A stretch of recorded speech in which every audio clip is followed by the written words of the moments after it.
Welcome back to my YouTube channel accounting circle. Students, आज video लेके आए हम चैप्टर नंबर 3 पर, जो कि है changes in profit sharing ratio. और changes in profit sharing ratio की 5 वीडियोस में ऑलरेडी अपलोड कर चुका हूँ।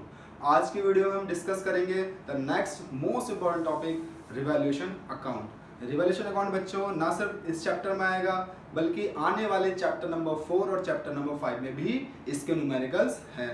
और साथ ही साथ बोर्ड एग्जाम में इस पर बेस्ड न्यूमेरिकल 4 मार्क्स में भी आएगा, 6 मार्क्स में भी आएगा और 8 मार्क्स में भी आएगा। तो let's start our topic, revaluation account. तो पहले हमें इसका मीनिंग समझना होगा। रिवैल्यूएशन मींस रीअसेसमेंट और revaluation of our assets and liability. हमें लिखा भी है, देखो, revaluation of assets and of liability. तो एसेट्स और लायबिलिटी कहाँ शो करते हैं हम? एसेट्स और लायबिलिटी शो की जाती है बैलेंस शीट की दो साइड में, लायबिलिटी साइड और एसेट साइड। अभी हम लोगों ने प्रीवियस वीडियो में समझे थे ना, accounting treatment for accumulated profit, reserves and losses. तो वो भी तो हमारी बैलेंस शीट की आइटम्स थी। अब उन सभी रिजर्व्स और लॉसेस को छोड़ के बाकी जितनी भी हमारी फिक्स एसेट्स, करंट एसेट्स और आउटसाइडर लायबिलिटीज हैं, उनकी भी हमें मार्केट वैल्यू पता करनी है। और उस मार्केट वैल्यू और कॉस्ट वैल्यू में जितना भी डिफरेंस है, यानी कि जो भी हमारे एसेट्स में प्रॉफिट होगा या लायबिलिटी में लॉस होगा, उन सभी चेंजेस को हम कौन से अकाउंट में शो करेंगे? रिवैल्यूएशन अकाउंट में शो करेंगे। तो उसका मीनिंग क्या निकल के आता है? Revaluation account is prepared at the time of change partnership. बच्चों, सबसे पहले हमें ये समझना होगा कि हमें रिवैल्यूएशन बनाना कब है। रिवैल्यूएशन हम कब बनाएंगे? हमारी पार्टनरशिप में चेंज आएगा। पार्टनरशिप कब चेंज आएगा? वो मैंने इस चैप्टर की फर्स्ट वीडियो में बताया भी था कि या तो हमारे प्रॉफिट शेयरिंग रेशियो चेंज हो, ठीक है, या फिर पार्टनर्स में किसी न्यू पार्टनर का एडमिशन हो, या फिर किसी ओल्ड पार्टनर की डेथ हो जाए या ओल्ड पार्टनर रिटायर हो जाए। तो इन्हीं केसेस में हम सिर्फ रिवैल्यूएशन अकाउंट प्रिपेयर करते हैं। कब? चेंजेस इन पार्टनरशिप, ठीक है, टू शो चेंजेस। अब चेंजेस बच्चों पॉजिटिव हो सकते हैं, नेगेटिव हो सकते हैं, यानी कि हमारी एसेट लायबिलिटी इंक्रीज भी हो सकती है और डिक्रीज भी हो सकती है। To show changes in assets and liabilities, ठीक है। इससे पहले वाली वीडियो में मैंने आपको आईएफआर समझाया था। तो आईएफआर में प्रॉफिट और लॉस होने वाली कुछ एंट्रीज में मैंने रिवैल्यूएशन अकाउंट ओपन किया था ना, वो तो सिर्फ इन्वेस्टमेंट से रिलेटेड था। इन द सेम वे मैंने वर्कमैन कॉम्पेंसेशन रिजर्व के लिए भी रिवैल्यूएशन अकाउंट का यूज किया था, लेकिन तब मैंने ज्यादा एक्सप्लोर नहीं किया था। आज की वीडियो में हम अच्छे से समझेंगे कि रिवैल्यूएशन अकाउंट कैसे ओपन होता है, इसकी जर्नल एंट्री कैसे होती है और इसके अकाउंटिंग फैक्ट कैसे होते हैं। एसेट्स एंड लायबिलिटीज में जो चेंजेस होते हैं उन्हें रिकॉर्ड करने के बच्चों दो केस होते हैं। पहला केस, पार्टनर्स विल शो दो चेंजेस इन बुक्स, और दूसरा होगा पार्टनर्स विल नॉट शो दो चेंजेस इन बुक्स। तो पहला केस पढ़ लेते हैं, when changes of assets and liabilities are recorded in books. और बुक्स में रिकॉर्ड करने के लिए बच्चों हम यूज करेंगे रिवैल्यूएशन अकाउंट का। तो सबसे पहले हम जानते हैं कि एसेट्स, हमारी बैलेंस शीट में दो चीजें होती हैं, एसेट्स और लायबिलिटी। तो एसेट्स की वैल्यू या तो इंक्रीज होगी या फिर डिक्रीज होगी, ठीक है। इन द सेम वे लायबिलिटी की वैल्यू या तो इंक्रीज होगी या फिर डिक्रीज होगी। तो एसेट्स की वैल्यू अगर इंक्रीज होती है बच्चों तो हमारा होता है, सब जानते हैं अच्छे से। डेप्रिसिएशन हमारा प्रॉफिट होता है। अगर एसेट्स की वैल्यू फॉल होती है, उसे हम डेप्रिसिएशन कहते हैं, तो हमारा क्या होता है? लॉस होता है। Same goes for liability. भाई हम जानते हैं लायबिलिटी इंक्रीज हो जाए तो हमारा बर्डन इंक्रीज हो रहा है, बर्डन इंक्रीज होगा तो लॉस होगा, और अगर बर्डन कम हो जाए, लायबिलिटी कम हो जाए तो हमारा गेन हो जाएगा या प्रॉफिट हो जाएगा। तो इन बच्चों ट्रांजैक्शन को रिकॉर्ड करने के लिए हम कौन सा अकाउंट ओपन करेंगे? Revaluation account. Revaluation account open करने के बाद और रिवैल्यूएशन अकाउंट बनाने के बाद आपको इनकी जर्नल एंट्रीज भी गारंटेड याद हो जाएंगी। तो रिवैल्यूएशन अकाउंट का जो नेचर होता है वो सिमिलर होता है प्रॉफिट एंड लॉस अकाउंट की तरह। और हम जानते हैं कि डेबिट साइड में हम लॉस दिखाते हैं और क्रेडिट साइड में हम प्रॉफिट या गेन दिखाते हैं, same like profit and loss account. तो बताओ, प्रॉफिट कब हो रहा है? जब एसेट्स इंक्रीज हो रही है। प्रॉफिट कब हो रहा है? जब लायबिलिटी डिक्रीज हो रही है। तो किस साइड जाएंगे? हमारे प्रॉफिट साइड में जाएंगे। बाय एसेट इंक्रीज और बाय लायबिलिटीज डिक्रीज। प्रॉफिट हो रहा है ना, तो ये हमारा किस साइड चले जाएगा? प्रॉफिट साइड, यानी कि क्रेडिट साइड चले जाएगा। अब बात करते हैं लॉस कब हो रहा है? जब एसेट्स फॉल हो रही है या फिर लायबिलिटी इंक्रीज हो रही है। तो किस साइड चला जाएगा? Debit side. To asset decrease to liabilities increase, simple. और इनको पता करने का बहुत आसान तरीका है। ठीक है भाई, आपके एसेट्स की 2 वैल्यू दी होंगी, ठीक है, 2 वैल्यू दी होंगी तो हमें कंपेयर करना होगा। ओल्ड वैल्यू ज़्यादा होगी तो लॉस है, ओल्ड वैल्यू कम होगी तो प्रॉफिट है। उसको आगे हम एक्सप्लोर अभी करते हैं थोड़ी देर में। इसके 2 ट्रांजेक्शन और आ सकते हैं। सपोज दैट बुक्स में किसी एसेट को हमने रिकॉर्ड नहीं किया था, एरर हो जाती है ना कि मैंने एक भाई कंप्यूटर परचेज किया था, कंप्यूटर परचेज करने के बाद मैंने उसे बैलेंस शीट में रिकॉर्ड ही नहीं किया, तो एक तरह की एरर को मुझे रेक्टिफाई करना होगा। तो अब मैं कंप्यूटर को अपनी बुक्स में रिकॉर्ड करूंगा, और कंप्यूटर कौन सी साइड में जाएगा, एसेट साइड में जाएगा। तो इससे मेरी एसेट इंक्रीज हो जाएगी। इसे हम बोलते हैं अनरिकॉर्डेड एसेट्स। तो अनरिकॉर्डेड एसेट जब हम रिकॉर्ड करेंगे तो हमारा प्रॉफिट हो जाएगा। अनरिकॉर्डेड एसेट्स अभी रिकॉर्ड हो गई है, ठीक है। अनरिकॉर्डेड एसेट अगर हम रिकॉर्ड करते तो हमें प्रॉफिट हो जाएगा, क्रेडिट साइड में चले जाएगा। Same goes for unrecorded liability. कोई कैसा बिल था या कोई ऐसा एक्सपेंस था जिसको मैंने बुक्स में रिकॉर्ड नहीं किया, लेकिन जब मैं बुक्स क्लोज करने लग गया तो मुझे पता चला कि एक बिल क्रेडिटर का मिसिंग है, तो उसे हम रिकॉर्ड करेंगे। तो उसे रिकॉर्ड करने से हमें लॉस होगा, टू अनरिकॉर्डेड लायबिलिटी। अब रिकॉर्ड हो गया तो हमारा ये लॉस हो जाएगा। बस यही 6 ट्रांजेक्शन हो सकते हैं। अब हम क्या करेंगे, ओवरऑल प्रॉफिट लॉस निकालेंगे। ये तो इंडिविजुअल था, ठीक है। अब हम ओवरऑल लॉस प्रॉफिट कैसे निकालेंगे, इनकी बैलेंसिंग करके। बैलेंसिंग हम जानते हैं ऑलरेडी। प्रॉफिट साइड ज़्यादा आएगा तो यहाँ पे प्रॉफिट हो गया, प्रॉफिट। इस प्रॉफिट को हम ट्रांसफर कर देंगे टू पार्टनर्स कैपिटल या करंट अकाउंट में, बिल्कुल जैसे हमने प्रॉफिट एंड लॉस एप्रोप्रिएशन में किया था। और अगर इस साइड ज़्यादा आएगा तो लॉस हो जाएगा, by loss transfer to partners capital या करंट अकाउंट में। अब क्वेश्चन ये होता है कि कौन से रेशियो में बांटना है। देखो हम इसमें जो चेंजेस है वो रिकॉर्ड कर रहे हैं, तो चेंजेस रिकॉर्ड कर रहे हैं before changing profit sharing ratio. तो ये सभी जो भी प्रॉफिट लॉस आएंगे बच्चों, इसे हम डिस्ट्रीब्यूट करेंगे ओल्ड रेशियो में। जनरली लोग क्या करते हैं कि पहले जनरल एंट्री सिखाते हैं, उसके बाद रिवैल्यूएशन अकाउंट बनाना सीखते हैं। लेकिन मैंने आपको पहले रिवैल्यूएशन अकाउंट बनाना सिखाया है, उसके बाद मैं आपको जनरल एंट्रीज बता रहा हूँ। भाई रिवैल्यूएशन अकाउंट समझने के बाद जनरल एंट्रीज बनाना काफ़ी ईजी हो जाता है। तो हमारे 4 ट्रांजेक्शन थे, increase in assets, decrease in assets, increase in liability, decrease in liability. तो इन 4 ट्रांजेक्शन की एंट्रीज कैसे बनानी है, बस आपको क्या ध्यान रखना है, एसेट के इंक्रीज होने से प्रॉफिट हो रहा था ना, तो एसेट इंक्रीज होगी तो एसेट अकाउंट डेबिट होगा, सन्ड्री एसेट जो भी होगा एसेट अकाउंट डेबिट। और कौन से अकाउंट में ट्रांसफर करना है हमें उसे, रिवैल्यूएशन अकाउंट में ट्रांसफर करना है, ठीक है। देखो अभी किया था ना हमने ट्रांसफर उसको बाय साइड में, तो टू रिवैल्यूएशन अकाउंट में टू रिवैल्यूएशन तो आएगा नहीं, तो बाय एसेट अकाउंट हो गया। डिक्रीज इन एसेट्स, एसेट अगर डिक्रीज होंगी तो लॉस होगा, ठीक है। और एसेट डिक्रीज होने से एसेट्स अकाउंट क्रेडिट हो जाएगा, तो टू एसेट। कौन से अकाउंट में ट्रांसफर करना है हमें उसे, हमें ट्रांसफर करना है उसे रिवैल्यूएशन अकाउंट में। सिंपल सा लॉजिक है एंट्रीज याद करने का। Then increase in liabilities, liability अगर इंक्रीज होगी तो लॉस होगा, लायबिलिटी का नेचर क्रेडिट होता है, इंक्रीज होगी तो डेबिट हो जाएगा, और सॉरी इंक्रीज होगा तो क्रेडिट ही रहेगा, टू लायबिलिटीज। लॉस है हमारा तो रिवैल्यूएशन अकाउंट क्या हो जाएगा, डेबिट हो जाएगा।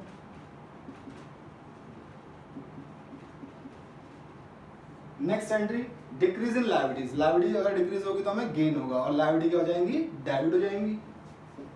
और कौन से अकाउंट में क्रेडिट कर देंगे उसे, रिवैल्यूएशन अकाउंट में।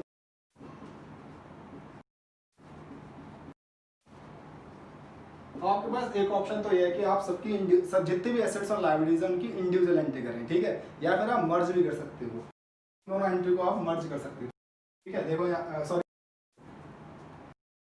इन दोनों एंट्री कर सकते हो, रिवैल्यूएशन अकाउंट डेबिट हो रहा है, रिवैल्यूएशन अकाउंट डेबिट हो रहा है, तो आप कंबाइन क्या बनाओगे, revaluation account debit to assets to liability. In the same way आप इन दोनों को ही मर्ज कर सकते हो, रिवैल्यूएशन क्रेडिट हो रहा है, इसमें रिवैल्यूएशन क्रेडिट हो रहा है, तो क्या एंट्री बना सकते हो आप, asset account debit, liability account debit to revaluation account. आपकी इच्छा है आप कंबाइंड एंट्री करें या इंडिविजुअल एंट्री करें। नेक्स्ट हमारा जो लास्ट ट्रांजैक्शन आता है वो होता है बैलेंसिंग ऑफ रिवैल्यूएशन अकाउंट। अब आप रिवैल्यूएशन अकाउंट बैलेंसिंग करेंगे तो 2 ट्रांजैक्शन आ रहे थे ना, या तो प्रॉफिट आएगा या लॉस आएगा। प्रॉफिट आएगा तो कहाँ ट्रांसफर होगा, पार्टनर्स कैपिटल या करंट अकाउंट में, तो revaluation account debit to partners capital या करंट अकाउंट। और अगर लॉस होगा तो partners capital account debit to revaluation account, simple. अब आपको ऑलरेडी पता है कि अगर फिक्स मेथड होंगे तो करंट अकाउंट यूज होगा, फ्लक्चुएटिंग मेथड होंगे तो कैपिटल अकाउंट होगा। बेसिकली रिवैल्यूएशन अकाउंट जब हम प्रिपेयर करते हैं तो उसमें हम सिर्फ और सिर्फ एसेट्स और लायबिलिटी में जो चेंजेस आते हैं उन्हें शो करते हैं, लेकिन समटाइम्स बच्चे सेंटेंस पढ़ने में गड़बड़ी कर देते हैं और मशीन की नेट वैल्यू या ओल्ड वैल्यू को रिवैल्यूएशन अकाउंट में दिखा देते हैं, तो उससे रिलेटेड हम कुछ कंफ्यूजन जो है वो दूर करेंगे। जैसे मैंने एग्जांपल लिया है मशीनरी इन बुक्स, यानी कि बैलेंस शीट में मशीन की वैल्यू कितनी है 90,000 रुपये। अब हमारे पास 3 सिचुएशन आ सकती हैं। Value of machine is decrease by 10,000, machine की वैल्यू 10,000 रुपये से कम हो गई है, तो हम इसलिए 10,000 रुपये दिखा देंगे अपने रिवैल्यूएशन अकाउंट के डेबिट साइड में, क्योंकि यहाँ पे क्लियर लिखा डिक्रीज्ड बाय। ठीक है, इसमें तो कोई कंफ्यूजन नहीं हो रहा। देखो नेक्स्ट सेंटेंस क्या है, value of machinery is decreased to 80,000। अब स्टूडेंट क्या करेंगे, डिक्रीज हो रहा है, ठीक है डिक्रीज हो रहा है, 80,000 लिख देंगे रिवैल्यूएशन अकाउंट में, लेकिन जो कि गलत हो जाएगा। इस सेंटेंस का मीनिंग निकल के आता है कि मशीन की वैल्यू गिरकर 80,000 हो गई है। मशीन की वैल्यू 80,000 से कम नहीं हुई है, कम होकर 80,000 हो गई है, तो इसलिए हम यहाँ पे कितना 90,000 वैल्यू थी और अब कितनी हो गई है 80,000 हो गई है, तो हम कौन सी वैल्यू लिखेंगे रिवैल्यूएशन अकाउंट में 10,000 लिखेंगे। वर्ड्स थोड़े से कंफ्यूजिंग कर सकते हैं। सिंपल डिक्रीज टू 80,000, वैल्यू गिर के 80,000 हुई है, ना कि 80,000 से गिर गई है। Next, value of machine is now valued at 80,000। अब इसमें भी कंफ्यूजन, यहाँ कहीं लिखा ही नहीं है इंक्रीज है या डिक्रीज है, लिखा है क्या नहीं, लेकिन हमें समझ में आ रहा है कि मशीन की कीमत अब कितनी हो गई 80,000 है, पहले कितनी थी 90,000 थी, तो 90,000 पहले थी और अब 80,000 हो गई, तो कितने रुपए से गिर रही है कीमत 10,000 से गिर गई। इस केस में भी हम रिवैल्यूएशन अकाउंट में 10,000 रुपए दिखाएंगे, ना कि 80,000 रुपए। Same goes for next example, building in books 8 lakh है, building account is appreciated by 10%। मुझे समझ में आ रहा है कि 10% से मेरी बिल्डिंग की वैल्यू इंक्रीज हो गई है, तो 10% निकाल लो, 8 लाख का 80,000 आ जाएगा, सिंपल। तो मैं रिवैल्यूएशन अकाउंट में 80,000 रुपए क्रेडिट साइड में दिखा दूंगा। हमारे पास दूसरा क्या आ सकता है example, building account is appreciated up to 110%। Building की कीमत 100 तक हो गई है, नहीं बढ़ी है, यहाँ पे अप टू का मतलब हुआ है 110% तक हो गई है, तो कितने परसेंट से बढ़ी, 100% होती है ना वैल्यू किसी की भी, अब कितने परसेंट तक हो गई है 110% से, तो कितने परसेंट इंक्रीज हुई है 10%, जो कि किसके बराबर है 80,000 रुपए के बराबर। ठीक है, next example, building account is revaluated at, अब इसने भी नहीं बताया कि वैल्यू इंक्रीज हुई है या डिक्रीज हुई है, तो रिवैल्यूएटेड मतलब न्यू प्राइस है ये, ओल्ड प्राइस कितना था 8 लाख, न्यू प्राइस कितना 8,80,000, तो दोनों कंपेयर करके कितना आ रहा है 80,000 आ रहा है, तो 80,000 हमारा क्या हो गया इंक्रीज हो गया। तो इन केसेस में समझ में क्या आता है, हम एक थ्योरी माइंड बना लेते हैं। अगर सेंटेंस में टू लिखा है, एट लिखा है, वैल्यूएटेड लिखा है, अप टू लिखा है, अगर ऐसा कुछ लिखा है सेंटेंस में, तो हम क्या करेंगे कंपेयर करेंगे ओल्ड वैल्यू को न्यू वैल्यू से। ठीक है, देखो यहाँ पे देखो एट लिखा था, अप टू लिखा था, तो हमने कंपेयर किया, यहाँ भी वैल्यूड लिखा है, टू लिखा तो भी हमने कंपेयर किया। लेकिन अगर सेंटेंस में सिर्फ बाय लिखा है, सिर्फ बाय लिखा है, तो हम एज इट इज उसे बुक्स में शो कर देंगे। ठीक है, जैसे यहाँ पे लिखा था ना बाय 10,000, बाय 10%, तो हमने सेम वैल्यू को अपनी बुक्स में शो कर देना है। तो होप आपको ये कंफ्यूजन क्वेश्चन करते टाइम नहीं आएंगे। अब रिवैल्यूएशन बेस्ड एक क्वेश्चन सॉल्व कर लेते हैं, जिससे आपको एंट्रीज भी याद हो जाएंगी और रिवैल्यूएशन अकाउंट बनाना भी आ जाएगा। साथ ही साथ बच्चों उसमें प्रीवियस वीडियोस के टॉपिक भी आ सकते हैं, जिन्हें हम सॉल्व जरूर करेंगे। तो हमारे पास बैलेंस शीट दी हुई है, A B C are partner sharing profit and loss 5:3:2, ये इनका ओल्ड रेशियो है। Their balance sheet as at 31 March stood as दी हुई है, लायबिलिटी साइड है और एसेट साइड है। अब कुछ हमें ट्रांजेक्शन दिए हुए हैं, अब उन्हीं ट्रांजेक्शन में से हमें ढूंढने हैं कि रिवैल्यूएशन अकाउंट से रिलेटेड कौन कौन से ट्रांजेक्शन हम टिक कर लेंगे। Value of land and building decreased bye 5%, building की वैल्यू 5% से डिक्रीज हुई। अब देखो इसमें बाय लिखा है ना, अगर बाय लिखा है तो मैं एज इट इज शो करना है, तो लॉस हुआ हमारा टू लैंड एंड बिल्डिंग, कितने परसेंट से 5% से। तो बिल्डिंग की वैल्यू कितनी दी है क्वेश्चन में 3,50,000 दी है, तो 3.5 लाख का 5% कितना आएगा 17,500 आ जाएगा। ठीक है, value of machine is increase by 5%, अब मशीन इंक्रीज हो रही है तो हमें प्रॉफिट हो रहा है, बाय लिखा है तो as it is value show कर देंगे, बाय मशीन ये 5% है, तो मशीन की वैल्यू देखो ऊपर कितनी है, मशीन की वैल्यू 2,40,000 है, तो 2,40,000 का 5% 12,000, सिंपल। देन हमें दिया है provision for doubtful debts to be created at the rate 5% on debtor, तो provision for bad debts loss होता है, तो हमें टू साइड दिखाना होगा। प्रोविजन फॉर बैड डेट्स कितना परसेंट है, ये भी 5% है। तो डेटर्स की वैल्यू कितनी दी है क्वेश्चन में 50,000 दी हुई है देखो, तो 50,000 का 5% कितना आएगा, 2500 आएगा, simple. Then a motor value 20,000 was unrecorded and now to be recorded in books। अब अभी बताया था ना कि अनरिकॉर्डेड एसेट्स और अनरिकॉर्डेड लायबिलिटी कैसे ट्रीट करना है। अनरिकॉर्डेड एसेट्स है, अगर आपको रिकॉर्ड करना है तो आपकी एसेट इंक्रीज हो जाएगी तो आपका प्रॉफिट हो जाएगा, तो मोटरसाइकिल आ जाएगा क्रेडिट साइड, क्योंकि ये क्या थी, अनरिकॉर्डेड थी, आप रिकॉर्ड कर रहे हैं। क्या वैल्यू है इसकी, इसकी वैल्यू है 20,000 rupees. Next, out of sundry debtors 10,000 is not payable.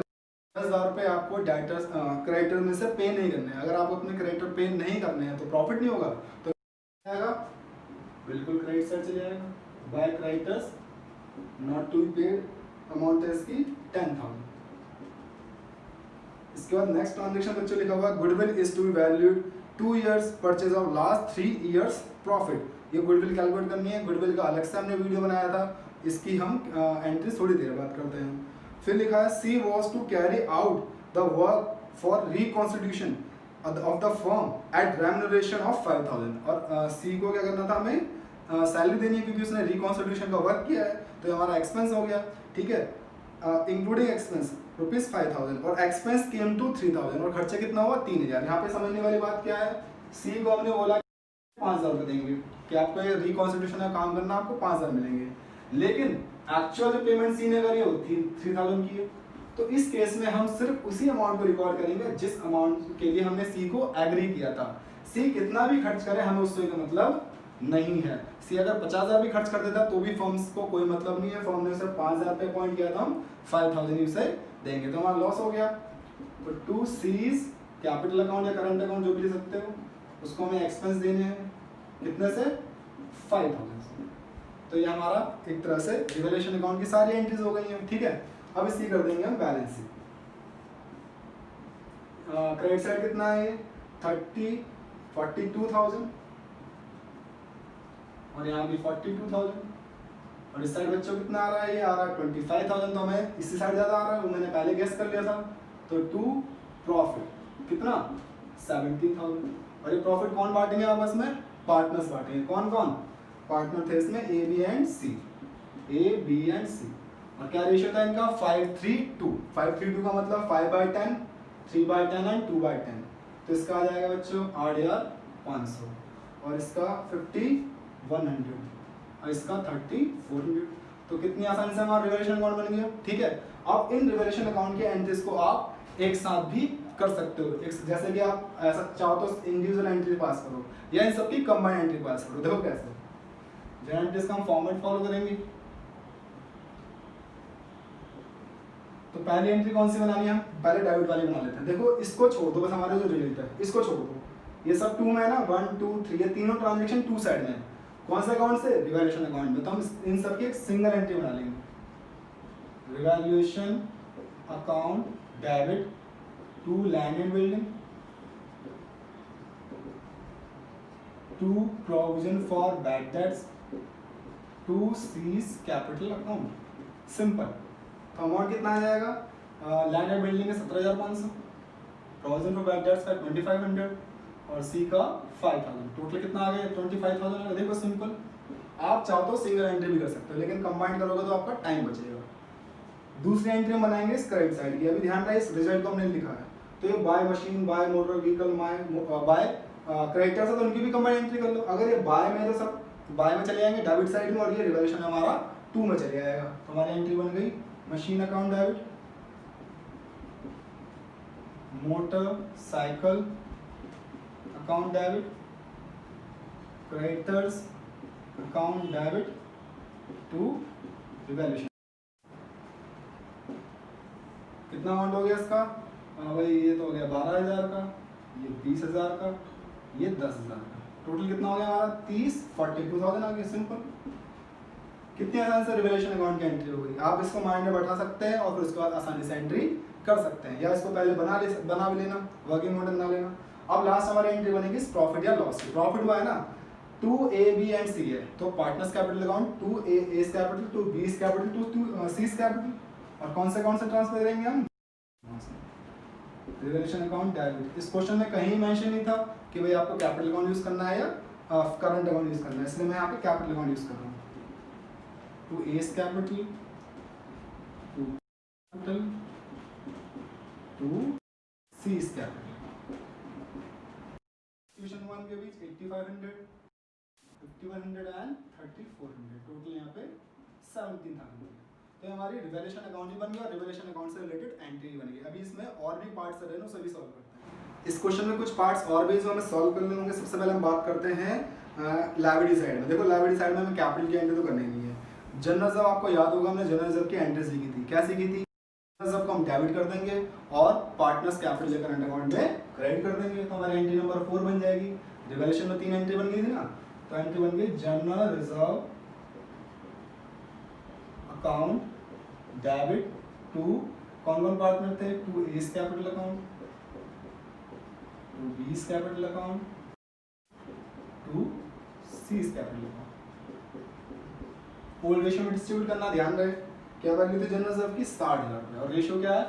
Ratio था बच्चों 5:3:2, तो टोटल 10 आ गया 6, 30,000 और 18,000 एंड 12,000। तो जनरल रिजर्व की एंट्री हमने पहले भी ऐसी की थी।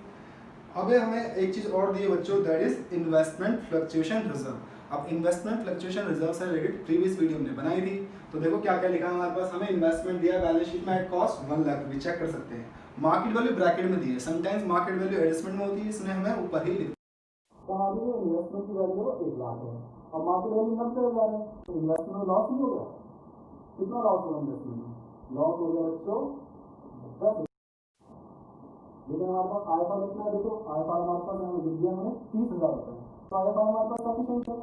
30,000 में से 10,000 तो हम लॉस से कवर कर लेंगे, तो बचे 20,000, तो 20,000 पार्टनर्स आपस में डिस्ट्रीब्यूट कर लेंगे। तो क्या एंट्री बनेगी इसमें हमारी? Investment fluctuation reserve account debit. कितना है इन्वेस्टमेंट फ्लक्चुएशन हमारा? 30,000।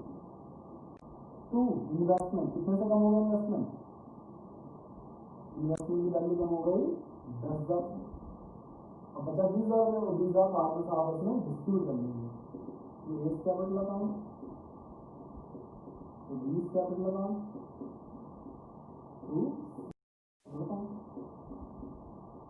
20 आया तो 5:3:2 में डिस्ट्रीब्यूट करना है, ध्यान में 5:3:2 में डिस्ट्रीब्यूट करेंगे हम 20,000, तो यह आ जाएगा हमारा 10,000, ठीक है, 6,000 और आ जाएगा 4,000। बड़ा सिंपल था बिल्कुल।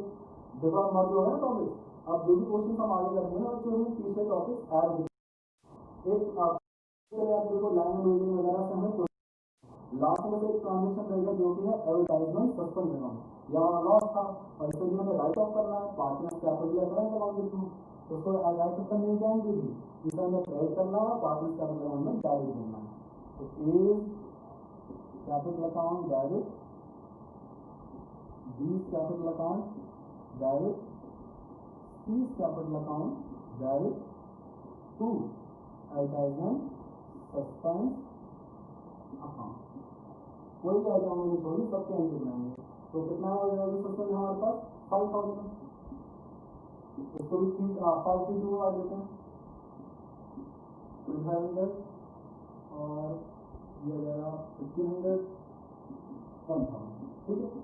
तो अब और कोई ट्रांजेक्शन नहीं रहेगा, बस एक ट्रांजेक्शन रहेगा जो कि है 6, goodwill is to be valued 2 years purchase of last 3 years profit. हम गुडविल कैलकुलेट करेंगे कैसे? 2 years purchase of last 3 years profit. अब इसने एवरेज प्रॉफिट नहीं बोला, इसने बोला ईयर प्रॉफिट सिर्फ। तो इसमें हम गुडविल कैसे निकालेंगे? पहले निकालेंगे प्रॉफिट, एवरेज प्रॉफिट निकालेंगे। कितने ईयर्स का प्रॉफिट? 3 years का प्रॉफिट जो हमें गिवन है। हमें दिया जो कि लॉस में बच्चों माइनस में लिख देंगे 50 प्लस 17-18 का प्रॉफिट हमें 2.5 लाख रुपये दिया होगा और फिर 16-17 का प्रॉफिट भी पॉजिटिव में होगी 2.5 लाख। अब ध्यान में 3 से डिवाइड मत कर देना, इसने लिखा हो एवरेज प्रॉफिट है, ऐसे ही बहुत ट्रिकी क्वेश्चन आ जाते हैं। उसने एवरेज प्रॉफिट नहीं बोला, सिर्फ टू प्रॉफिट बोला, तो टोटल कितना जाएगा इसका? 4,50,000। तो गुडविल कैसे निकालेंगे हमें? गुडविल के इसमें बोला है कि वैल्यू एट 2 years परचेज, जितने ही परचेज हाउ ईयर्स होता है उसका मल्टीप्लाई करते हैं इनटू 2, तो हमारे लिए 9 लाख रुपए की गुडविल आ गई। अब आप पूछोगे सर गुडविल की एंट्री कैसे करनी है, तो बच्चों वीडियो चेक करना प्लीज वैल्यू, तो मैंने बताया था हमारे पास इसमें ओल्ड रेशो है, क्या ओल्ड रेशो 5:3:2, और सेकंड लाइन पर होगा तो उन्होंने रेशो इक्वल कर दिया 1:1:1। तो प्रीवियस वीडियो में अगर आप जाओगे तो मैंने गुडविल की एंट्री आपको अच्छे से समझाई है। पहले आप गुडविल को ओल्ड रेशो बांटेंगे, फिर न्यू रेशो बांटेंगे, फिर उसका नेट इफेक्ट दिखाएंगे, फिर उसकी एंट्री बनाएंगे। तो ये आपको एंट्री खुद बनानी है, कमेंट बॉक्स में मुझे इसका आंसर आप बताएंगे। तो आई होप आपको आज का टॉपिक अच्छे से समझ में आया होगा। जल्द मिलते हैं नेक्स्ट वीडियो में, जिसमें हम इस रिवैल्यूएशन अकाउंट के और टफेस्ट क्वेश्चन करेंगे और इसके सभी टॉपिक्स कवर कर लेंगे। तो इस वीडियो को लाइक करना ना भूलें और मेरे यूट्यूब चैनल को सब्सक्राइब करना ना भूलें। Thank you so much.